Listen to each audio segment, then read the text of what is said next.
Getting nervous. No, you weren't. Are we live, Vish? We are live. Hello, everyone. Welcome to workshop number 2 in our 6-part series. Let's see.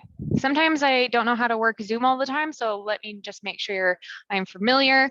Everyone can see my screen. Just want to make sure if you can drop it into the chat for me. Yes, yes, yes. Wonderful. Thanks, team. I hope everyone's having a wonderful day so far. We're gonna wait a few more minutes just to let people trickle in. Go, howdy, howdy. Everyone who's joining, did you attend last week or is this your first workshop? Yes, yes, first timer. Welcome, Spencer. First sesh, you missed it, Connor. Thomas, you missed it. Charles, Brandon. Oh my God, there's so many of you. This is so exciting to me. Okay, I will, afterwards, I will definitely share a place where you can watch the first one, just so you can get caught up. But this is where this is where the money is, workshop number 2 and 3, and then number 4 as well. 5, also great. 6, big wrap up. Awesome. Brandon, my buddy attended last time and said it was good. I had to join this one. Oh, thanks, Brandon. Shout out to your buddy who made you join. Thanks, buddy. Thanks, buddy. Let's see, where is everyone from? There's a lot of people who didn't attend last week. Where is everyone located? I'm in sunny Saskatoon, Vendasta HQ. New England. Are you a Patriots fan, Christopher? I think I get to go to a game this year. I'm so excited. I mean, I don't get to see Tom play if I go in September, but you guys respond so fast. It's so exciting. Let's see. We have Vancouver, Texas. Oh, Bay Baylor. It's so good to see your name pop up. LA. I don't have time for sports. Too busy making ads and content. Fair enough, Mr. York. Maryland, Knoxville. Also recommended by Brand. Maryland, we got Old Bay spice in the house here.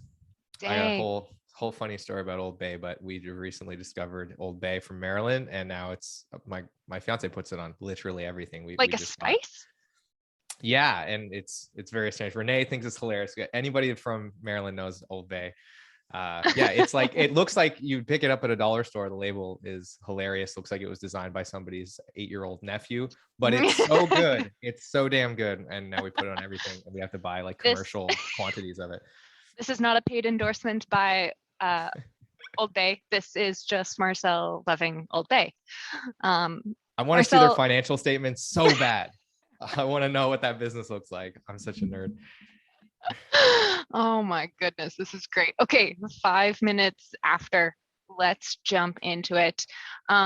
Welcome everyone to workshop number 2, the financials, numbers that matter for your agency. So, oh, how do I do this? Am I going to break it? Nope. I didn't. So if you weren't here last time, I'm going to just give a quick introduction to Marcel. He is the CEO and co-founder of Parakeeto. It's a company dedicated to helping agencies measure and improve their profitability by streamlining their operations and reporting system. He's also the fractional COO at Goldfront, an award-winning creative agency in San Francisco, one of my favorite places, working with brands like Uber, Slack, Keep, as well as he's the head strategic coach at SaaS Academy by Dan Martell. So welcome, Marcel. And my name's Colleen McGrath. I'm the senior manager of community here at Vendasta, and I will be guiding you through the lovely program today. So before, oh, I did it again. 2 windows, everyone. This is hard. Before we jump in, this is part of our Conquer Local ecosystem. So if you want to create your own account and interact with Marcel a little bit more after the workshop, there's a special space inside of our community for you to do that. And he jumps in with his team and answers any questions. And that's also where you can find the slide decks and the recordings, all of that. So Vish is going to drop in the chat right now, just this URL right here, so you can check it out afterwards. Reminder, everyone, please, if you have questions to ask, put them in the Q&A feature inside of Zoom. I don't know if you've ever seen that before. It's right next to the chat button, Q&A, and that way we can see all questions and mark them as answered as we go. So without further ado, Marcel, over to you. Thank you, Colleen. Always a pleasure to be here with the Vendasta community. Thank you, everyone, for getting it going in the chat. I hope we can keep that running throughout the session. I am very excited for part 2 of this 6-part series that should give you basically everything you need to know to run a highly profitable agency and take control of your profitability. So out of curiosity, some of you had answered this question earlier, but who was on session number 1? Who was here for the first session, which was really kind of an introduction, high level of what we're going to talk about? Amazing. Brandon was here. Michael was here. Edwin was here. Nice to see you all back. Thank you for tuning in again. Renee was here. So for those of you that are here on the first session, thank you for being here for the second one. I hope I'll see you at all 6. And for those of you that are new, we're going to do a quick recap to talk about what you missed in the first session. If you want to go back and watch that one, then make sure that you join the Vendasta community so you can get access to the recordings and the slide decks. So Shiv, that's what you're going to want to do. And we're going to get into the content for today. So as Colleen mentioned, I'm the founder of a company called Parakeeto, and all I care about and all we care about at Parakeeto is making agencies more profitable and helping them measure and improve their performance. I apply this knowledge at Goldfront. I'm also the host of a great podcast called the Agency Profit Podcast. At least I think it's great. I'm a little bit biased though.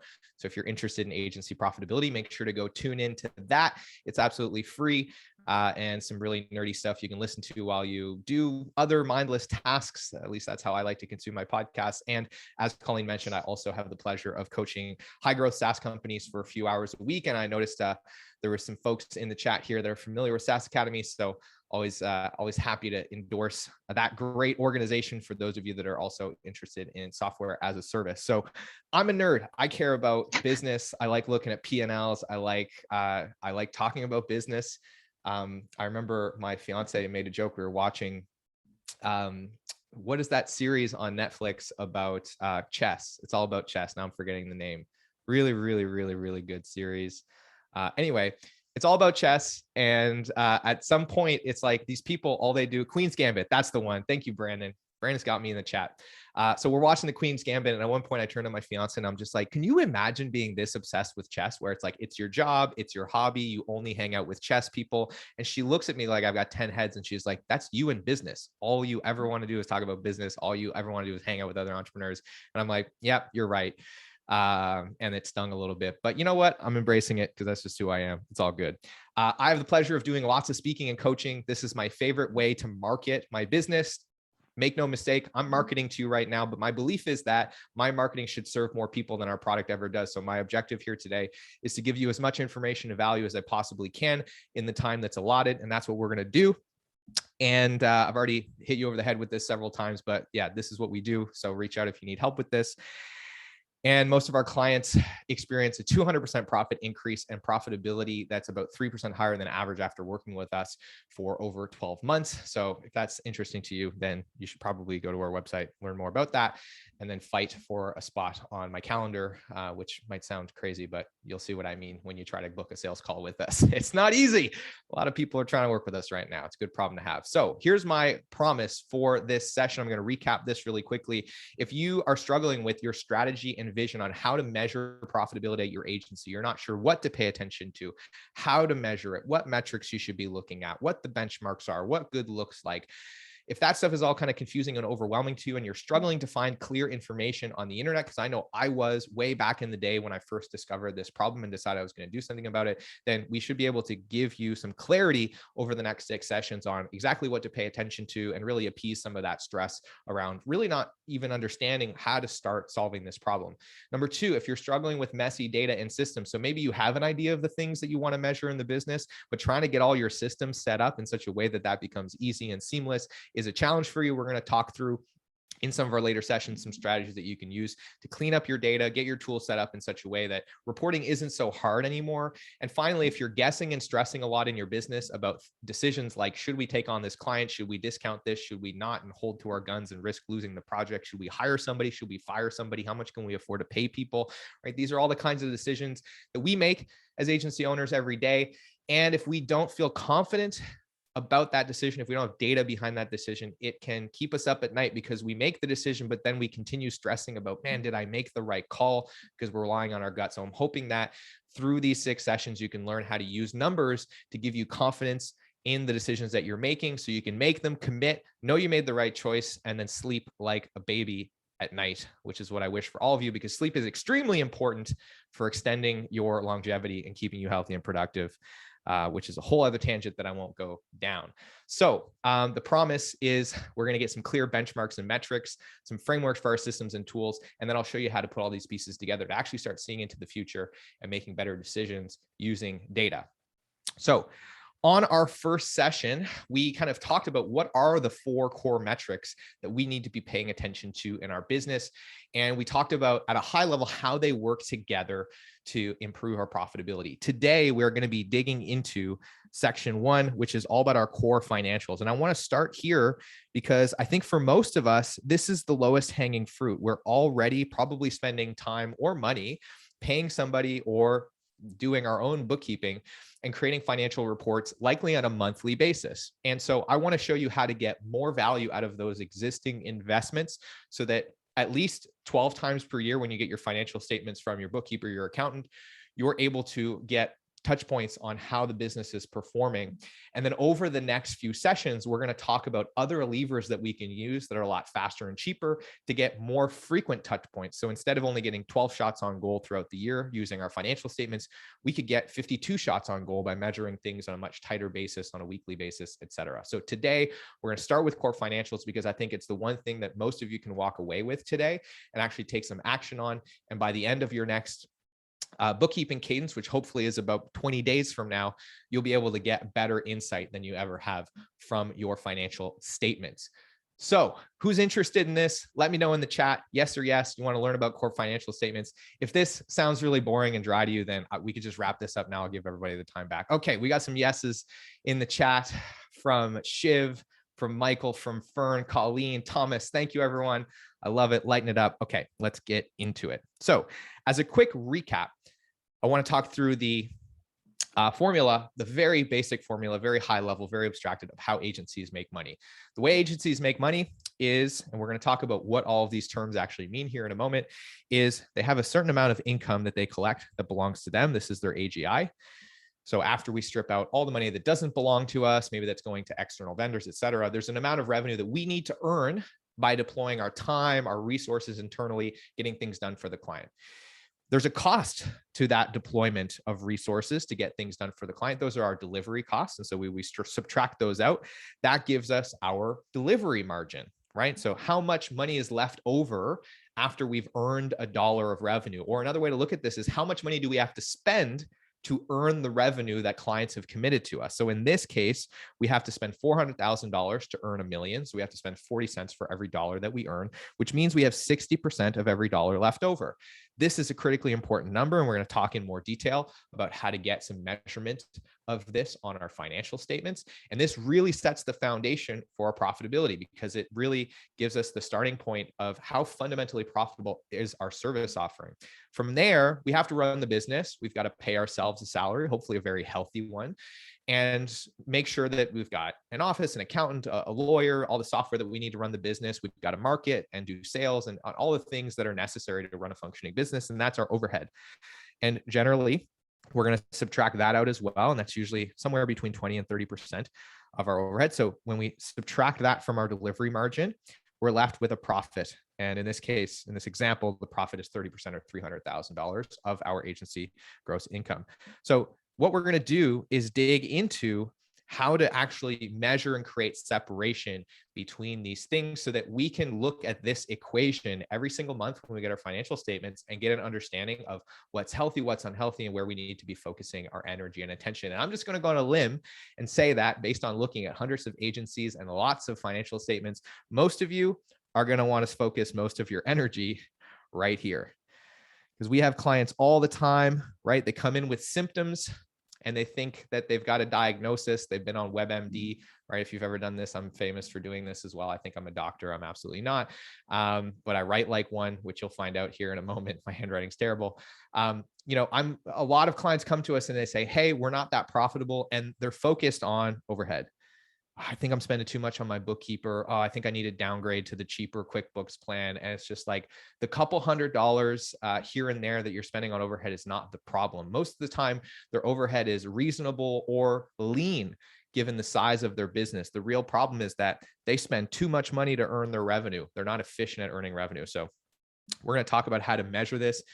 This is a critically important metric and one that most of you probably cannot see on your P&L today without doing some math. So let's dig in and talk about core financial metrics that you need to be tracking on your P&L statement.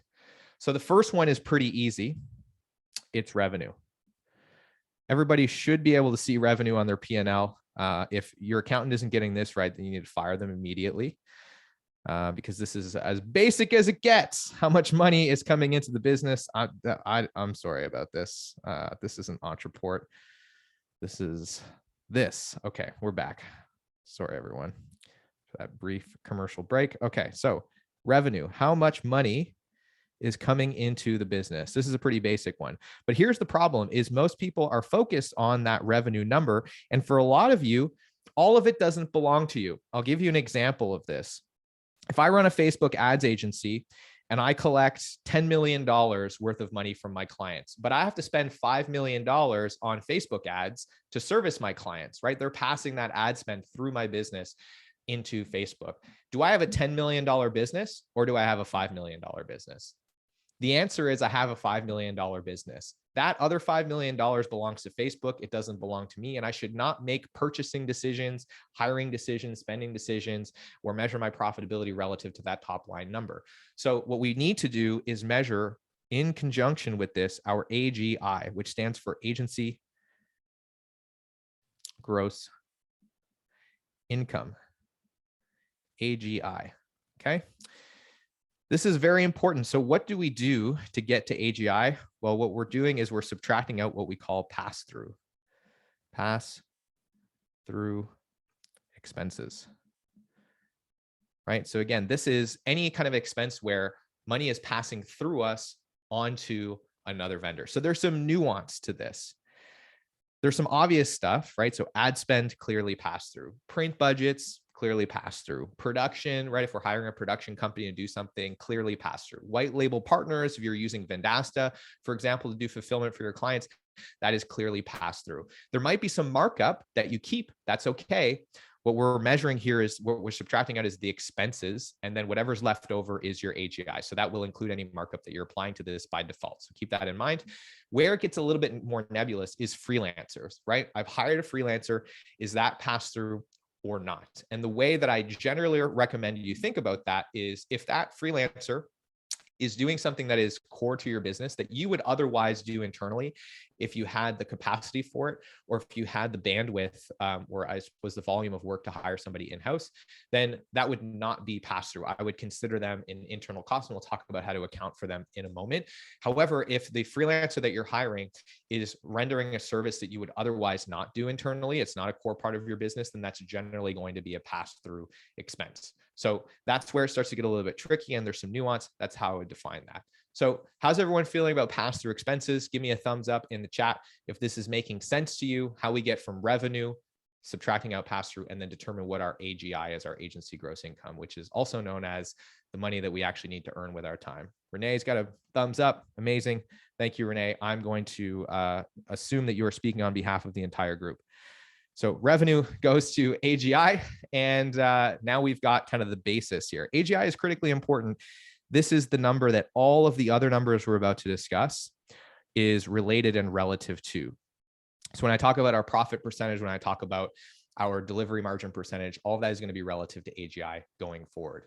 Makes sense. So Brandon, great question. Cost of goods sold, ? That's probably what your accountant is calling this. So it's likely that when you look at your P&L and you see the line that's called gross margin, right? That's actually your AGI. And the problem with that is, what's your actual gross margin? Because general accounting practice only supports one level of cost of goods sold. And usually your accountant is going to use that to capture all of your pass-through expenses. And if your accountant really doesn't know what they're doing and is really just pushing you into totally generalized, like very generic accounting stuff, they might start also mixing in all of your delivery costs, which we'll talk about and define in a moment, into that bucket as well, which makes it even harder for you to see anything, including your AGI. That's a really, really bad situation. But your accountant is probably calling pass-through expenses cost of goods sold, and they're probably using the cost of goods sold section inside of QuickBooks for this. And it's funny because this is so hardwired into general accounting practice that QuickBooks, I'm pretty sure it's hard coded. Like, you can't have more than one cost of goods sold section on your P&L. That's how die hard they are about, like, there's only ever one layer of cost of goods sold. So probably that's what your accountant is calling this, is COGS, if we're talking about pass through. And so your gross margin line today probably represents your AGI. And I would encourage you to go pull up your P&L and just verify what's going into COGS, so that at the very least your gross margin line is clean in terms of showing you your AGI. So now what we need to figure out is, okay, well, what is it costing us to earn our AGI? And that's where we get into our delivery margin. Delivery margin, right? And your accountant might call this gross margin, contribution margin. There's lots of different terms. We decided to create our own terminology because it was very confusing when we would use a term, your accountant would use a term, we're both talking about different things, or they look different on the P&L. So we're going to call this delivery margin. You and your accountant can call it whatever you want. What's important is that it's calculated properly. Let's talk about what that means. So delivery margin is what is left over after we subtract our delivery costs. Delivery costs. So what are delivery costs? Well, the obvious one is all of our delivery labor.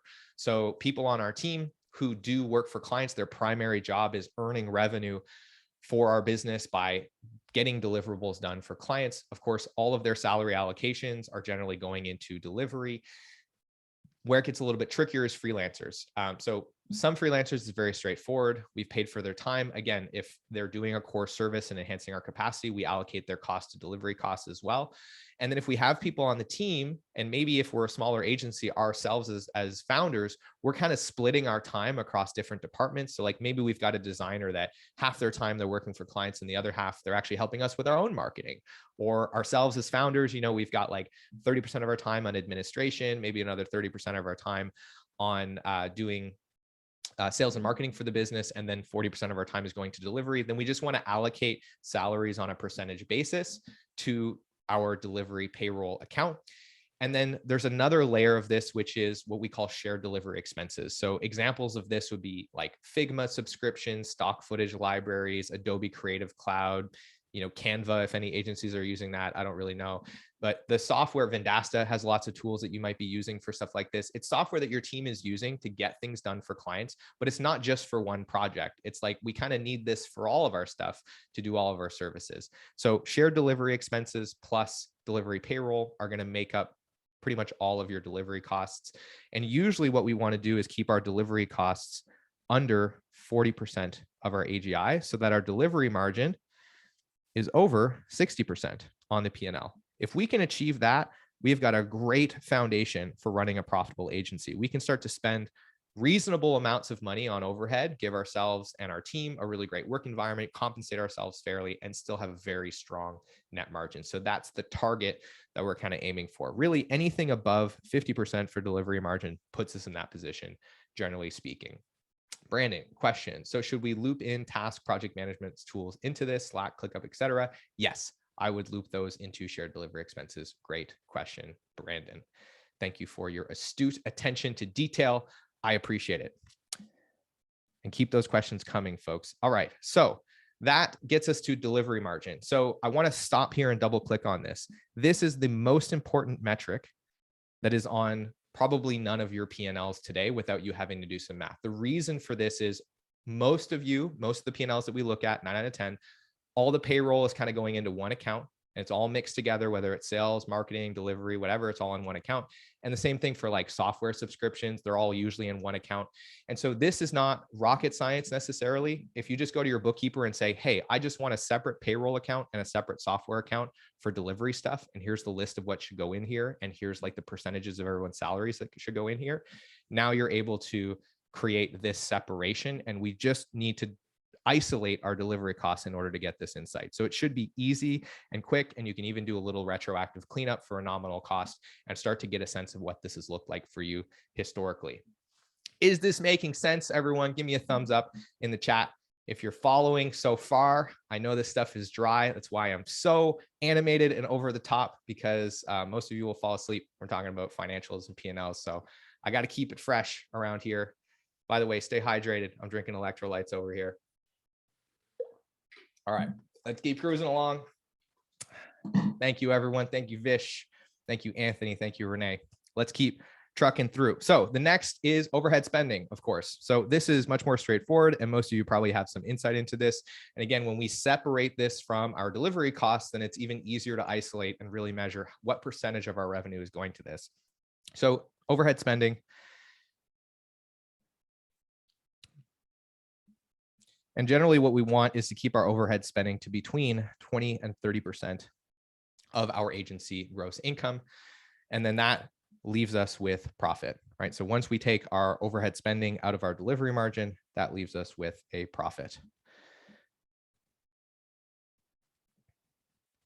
And ideally, our profit is going to be 25% or more relative to AGI on a given time period basis. That should be the target. That's healthy. That's attainable for most people. So if you're getting, right, like I mentioned before, 50 to 6% delivery margin, and then you're spending 20 to 30% on overhead.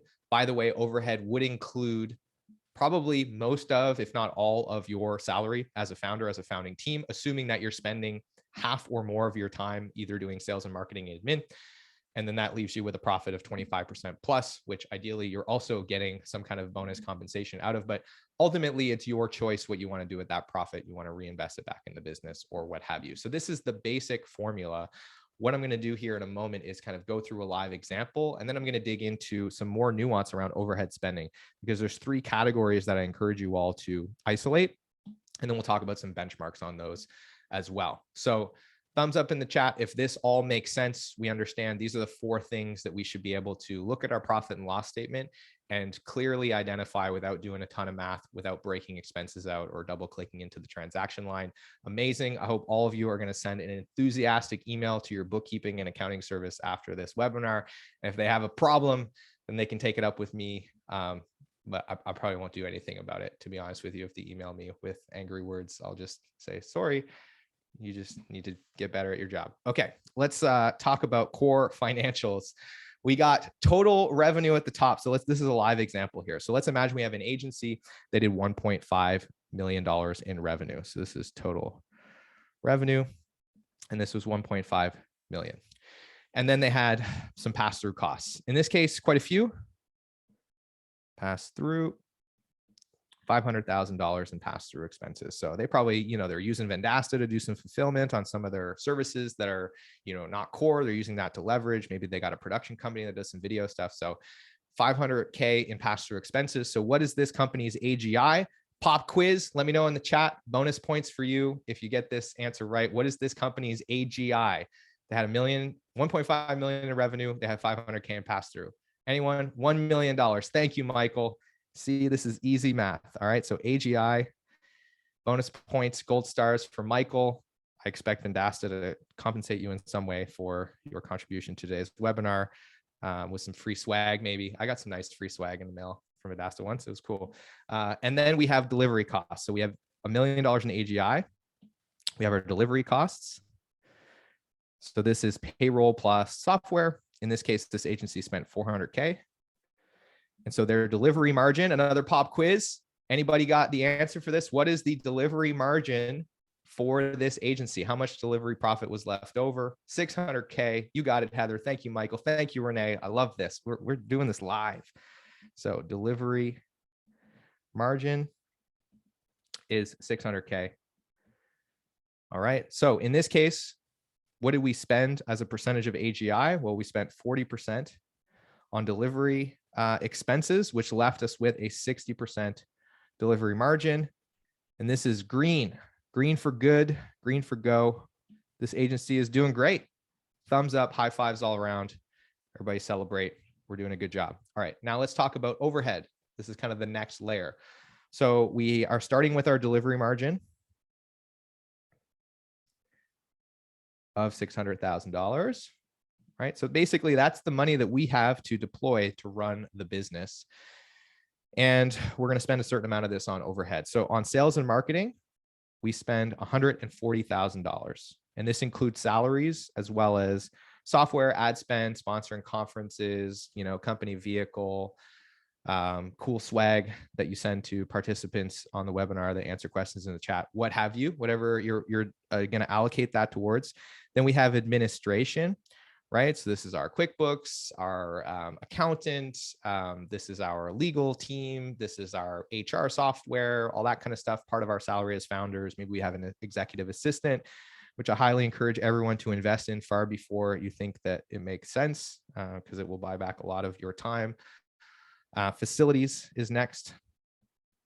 So we spent $55K on facilities, assuming that we're still maybe rocking an office, or we're giving everybody some kind of co-working. We have a distributed team, but we still want to give people access to co-working. Or maybe we are getting together in person a few times a year if we run a remote team, and we're just kind of really indulging on the accommodations and environment for those touch points. All that totally makes sense. So this is the spending. So we have 14% on sales and marketing, 10% on admin, 5.5% on facilities. So our total overhead in this case is $295,000, which is 29.5% of our AGI. So that's good. That's healthy. That's within our 20 to 30% range. And this leaves us with an operating profit, or a operating margin, of $305,000, which represents 30.5% of our AGI.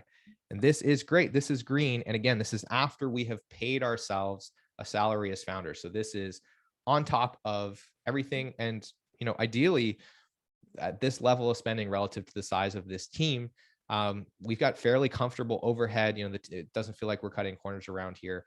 So this is what this breakdown should look like. When you look at your P&L, you should be able to quickly get a sense of how all these things are adding up, get a sense of what percentage of your AGI is going to these categories. The benchmarks, by the way, for these different areas of spending are usually anywhere from 8 to 14% for sales and marketing. So this is targets. 8 to 12% roughly for admin, and 4 to 6% for facilities, for a total of 20 to 30%. Now, keep in mind that these are just kind of general guidelines. Overhead is much more nuanced. It's much more situational, depending on where you are, what kind of team you run. Like, you might run a fully remote team and spend less than 1% of your AGI in facilities, and you might choose to redeploy that additional capital into sales and marketing.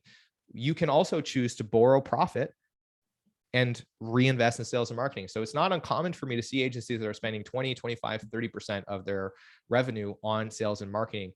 That's okay, as long as it's a choice and it doesn't feel like it's necessary. This should feel like, if we're over-investing in admin, over-investing in sales and marketing, or over-investing in facilities, that should be a deliberate choice, and one that allows you to either pull back those additional investments if necessary, or grow into those additional investments such that at scale, they land back within these ranges, right? So this should be what's possible. It doesn't always have to be what is the case, because at the end of the day, once you have your delivery margin set, then you have a lot of optionality as a founder around how you want to deploy that capital to grow the business and shape it in the way that you'd like. And you have the decision as well, ideally, of how much of that you want to push to the bottom line versus reinvest back into the business. So there's no hard rules around this. These are just guidelines to help you understand what healthy looks like and what should be possible if you had to tighten things up and get the business back in balance. So hopefully that's helpful. What is a solid yet affordable accounting software for a startup solopreneur to track what you just reviewed? Walter, I'm going to say QuickBooks is kind of the de facto. By the way, there's no good accounting software. They all suck, but QuickBooks sucks a lot less and works well for everyone. And Wave also, if you're a solopreneur and you're doing your own bookkeeping, I'd recommend starting with Wave. It's free. They make their money on invoicing and payroll. So that's a good place to start as well to do this kind of bookkeeping stuff. Walter, QuickBooks, FreshBooks, HoneyBook. Yeah, all those are good options. QuickBooks is the safe bet. Everybody's going to know how to use QuickBooks online. It's cheap. I think even the paid plans, they'll give you a crazy discount starting out. You'll never, it's like Domino's Pizza. Like if I ever meet someone who has paid full price for Domino's Pizza, I'm going to lose it, because how is that possible? How do you pay full price for a Domino's Pizza? Same thing is true for QuickBooks. Like if you pay full price for QuickBooks, something's wrong, because they're always giving away discounts and it's very inexpensive and everybody knows how to use it. If you end up hiring somebody in the future, they'll know how to use it. So it feels like a pretty safe bet. Where would customer or product support go? That's a good question, Rick. Maybe we can bring you on at the end to get some context, because it sounds like maybe you've got a bit of nuance to your business model. Target percentages are based on AGI. That is correct, Renee. These target percentages are all based on AGI. And you've got QuickBooks in the Vendasta marketplace. There you go. Go get yourself a discount code from the Vendasta marketplace on QuickBooks. So that is an overview of overhead spending. That brings us to the recap here. So we have talked about today our core financial metrics, the 4 things that we want to make sure we can track on our P&L, and a real example of how those numbers should be able to be measured when we look at our financial statements at the end of every month. On the next session, we're going to start talking about some levers that we can use to move our delivery margin, because as I mentioned earlier, the foundation for our profitability is here, right? It's our delivery margin. What is the relationship between what we have to spend to earn $1 of revenue, and how do we increase that relationship, or I suppose decrease it, so that we spend less money to earn an additional $1 of revenue? Because the bigger that pie is, that piece of the pie, the more money is left over, then I mean, we can just go crazy on overhead spending and still have a good profit at the end of the day. So this is the really important baseline to set for the business. And so what I want to dig into over the next 2 sessions are the 2 primary levers that we can use to improve our delivery margin, as well as quickly, cheaply, and easily measure how we're trending towards that number on a much tighter cadence. Because the wonderful thing about financial statements and financial data, of course, is that it's detailed. Our accounting system should and usually will be the source of truth of what's actually going on in the business, because every transaction in the business should run through that and get reconciled. The problem with it is we probably are only looking at these metrics on a monthly basis. We're probably only seeing them 15 to 20 days after the previous month has closed. So they're very lagging. They're always looking backwards, and they're very expensive and inefficient to make more detailed. So what we want to figure out is, how do we, in a very efficient, cost-effective, and fast way, get much tighter visibility, so that on a bi-weekly, weekly, or much tighter cadence, get a sense of, are we trending in the right direction, so we have more opportunities to course correct? Because I don't know about all of you, but I would much rather have 52 shots on net than 12 shots on net per year to get my business to the place where I want it to go. So in the next session, we're going to go deep on earning efficiency, which is the first key lever for improving our delivery margin. We're going to talk about a couple of different ways to measure that and some key metrics to pay attention to. And then in the following sessions, we'll talk about utilization, which is the second major lever. And then of course, we'll go into scoping accuracy and then some advanced stuff and forecasting in future sessions. So make sure that you come back for session 3, which is happening next Tuesday, same time, same place, same people, same energy. And with that, I want to thank everyone for being here and invite you to fill out the feedback survey that you will receive somehow, somewhere, sometime, but there will be an ask for feedback, and we appreciate any feedback that you have so that we can make these sessions better and more informative. And if you want some free resources that you can use to start measuring your profitability today, which includes free templates, checklists, and additional training videos from yours truly, you can grab those absolutely free at parakeeto.com/toolkit. I will spam you with very helpful emails after you put your email in here, but you can unsubscribe from those if you do not like them. And with that, we're going to open it up for Q&A with the remaining time that we've got. Thank you, everyone. Awesome. Thank you, Marcel. Woo, financials. I think you made it fun and engaging. I hope so. Okay, questions. So you recommend a separate account for ops versus payroll. That will help narrow down delivery costs. Renee asks that. That is correct. Yeah. So I recommend that in an ideal world, you make a minimum of 2 separations between payroll. All right. So this is payroll allocations. So let's actually just go deep on payroll allocations, and I'll answer all the questions that Renee has asked, and then all the questions that may not have been asked, but eventually would get asked if somebody actually went and tried to do this. So minimum 2 separations. One is delivery, payroll, and then everything else. And in a perfect world, right, everything else includes 3 additional buckets: sales and marketing, admin, and facilities, which for most of you, facilities will have a 0 in it until you're big enough to like have a custodial services person, which probably is not a thing that anyone is hiring for, or even bringing in-house as a full-time employee for a very long time, or maybe not ever if we're all just kind of becoming remote companies anyway. But the other 2 important segmentations would be sales and marketing and admin. And of course, the question I get a lot around this is, well, how do we do payroll allocations? And there's some nuance to this that I want to talk about, because the tendency that most of us have when we start getting into this is we way over index on precision. And it often comes at the cost of accuracy. And here's what I mean by that.